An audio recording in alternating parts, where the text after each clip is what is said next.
That's all your business. I'll hand you back to Kay. Lauren, thank you. Professor Christopher Bulstrode is one of the hundreds of doctors from all over the world who went to Haiti to help after the earthquake. Joins us now. I heard you on the radio this morning. My goodness me.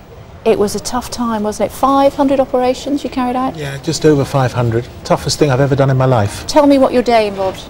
Well, up at 5 to get the paperwork ready for the day and get all the kit together in boxes that we're going to need for that day. Then off down to the hospital, quickly out onto the wards to find the patients, because we have them, their dressings have their date written on them for when we're going to... So you used to write on the dressings? On a big pencil pen, yeah, great big MDM for Medicine du Monde, and then the date that we needed them back in the operating room. Tell the porters and then start operating, and as fast as the patients came through the door, we operated. And what about, anaesthesia and all that sort of thing? Were you removing limbs? We had a most fabulous anaesthetist, the fastest anaesthetist I've ever come across in my life. Just nothing was too much trouble, but no anaesthetic gases or anything and no oxygen, so he had to give them an injection, which is quite tricky, knock them out for a couple of minutes, and we'd work as fast as we could. And then back they came up again. And what sort of tools did you have to work with? We got good kit. The charity made sure we had saws and all the kit we need for doing that kind of surgery. And what were the conditions like that you were working in? Hot, very hot. And we were just working on basic beds, head torches. Was the hospital intact? Well, only the small part of it that we were given to operate on. Most of it had collapsed, unfortunately, with the staff in it. And so you had head torches, got your gloves, and on you go. And where did they go after they'd had their procedure? The whole of the hospital grounds had been covered in tents, and they went back out in tents, except for one part, the hospital garden, where they just put tarpaulins up across the trees, and they were out in the open, and we called that the jungle ward, because it was like going into a jungle to get them out of there. So I'd say to the porters, this patient's down in jungle ward, go and find them. And the porter would go down there, look call at their their dressings. name, look at their dressing, check, and bring them up. Goodness me. How did you get involved? Well, I've done work like this before. I was in the military in Afghanistan, and then I was in Gaza just before Christmas doing reconstructive work.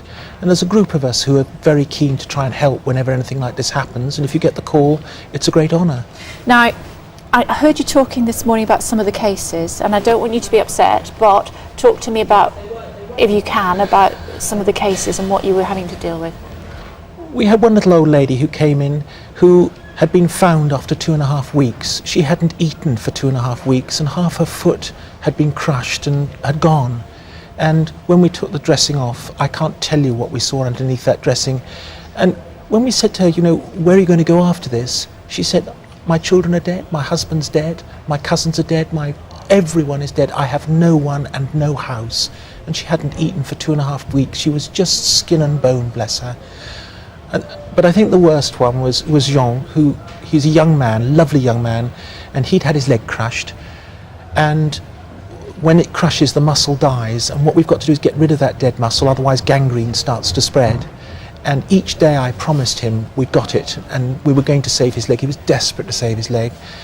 And then it got worse. And eventually, just before I left, I had to turn to him and say, Jean, we can't do this. We've got to take this leg off. And he was heartbroken. His family were mortified, and I had to explain to them all what was going on. So I left them overnight, and I came in first thing in the morning, and they said, look, we understand this is how it's got to be, but we want somebody there to check that it needs doing.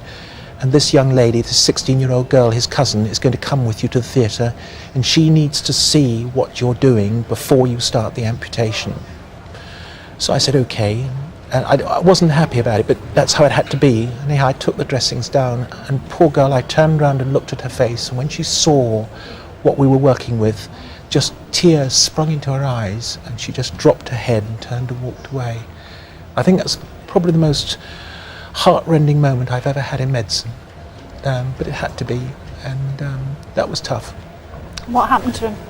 He's fine. He's doing all right. I emailed the other day to find out how he's getting on, because I've only just got back, and they say he's getting better and he's on the mend, so I think it was the right call, but it was a rough one. I bet. 500 operations? Yes. How did you keep on top of that?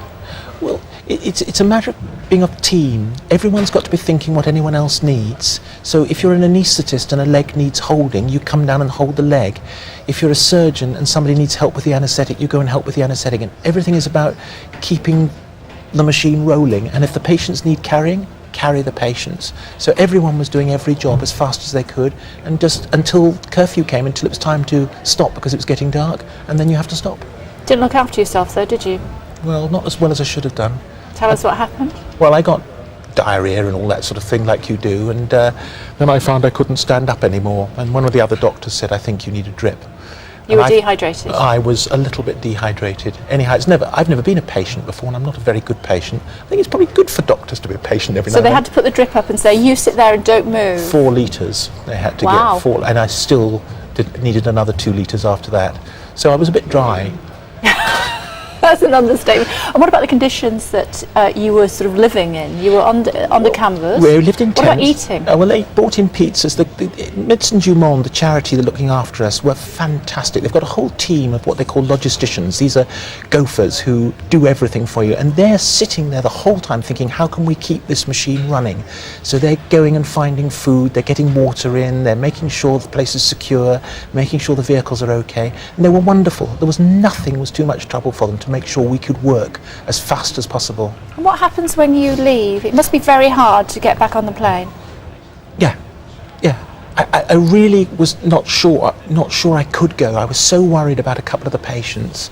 We had some lovely... Why were you worried about them? Well, because they were very, very sick.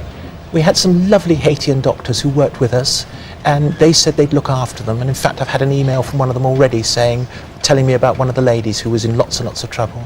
But it is a worry, and you sort of want to see the end of it, but there is going to be no end to this.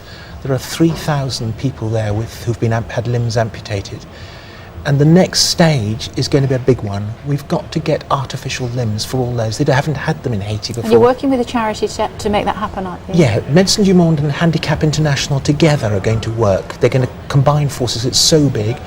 They're going to teach the Haitians in workshops how to make artificial limbs. They're going to teach them how to fit them. They're going to teach them how to get people going, and they're going to get them up on their feet and going. And I saw this in the British Army, and you probably know from Afghanistan we've had quite a lot of trouble with that. And the Army has absolutely no mercy. The moment they're back here, the moment they're awake, they're up and walking. And it's fantastic for morale. And within the week they're signed up for the Paralympics. Well, we can't do that for Haiti. But we don't want anyone lying around. You've got to get these young people going, and that they believe that there's a life ahead of them, because it's tough in Haiti. Are we over the worst in Haiti? No. The rains are coming now. A huge number of people haven't got any cover at all, and I'm terrified there's going to be an epidemic of cholera. It has to be just calling out for that. And it's a tough country, and the next bit's the non-sexy bit. This is going to be the long, hard slog, and we're past that, the exciting bit. And so I hope we're over the worst, but I'm worried. You're a bit special, Doctor. Will you come and talk to us again? Oh, well, thank you for asking me. That's very sweet. Fantastic. We'll look forward to seeing you again. Thanks for taking the time. Thank you. What a sensational job you did. I'm sure I'm speaking for all our viewers when I say that. Thank you very much indeed. Thank you so much. Thank you. Ooh, still to come on the programme for you this afternoon, the mummy and the mosquitoes, Doc. How DNA